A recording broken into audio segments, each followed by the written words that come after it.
I think there's a lot of evidence that it does have an effect in building morale around the world, and morale is linked to behavior change. If people have hope and they believe that resources are going to be forthcoming, they're more inclined to follow the strictures. If they become fatalistic, they're not. So I think those kinds of words and the show of unity really does matter. But even if you want to debate that point, the show of disunity is devastating.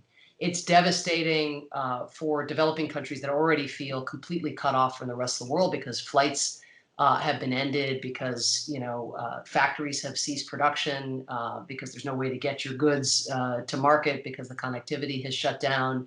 Where there is no $2 trillion stimulus available to subsidize those people who've been laid off already in what will prove to be the early days of the crisis. I mean, we're really only in the early days as it relates to the globe. So my message will be, we have compounded a disaster and a humanitarian catastrophe so far. Let's right the ship.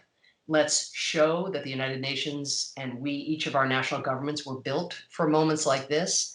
And let's recognize that as long as there is the COVID virus raging in one part of the world, none of us is safe.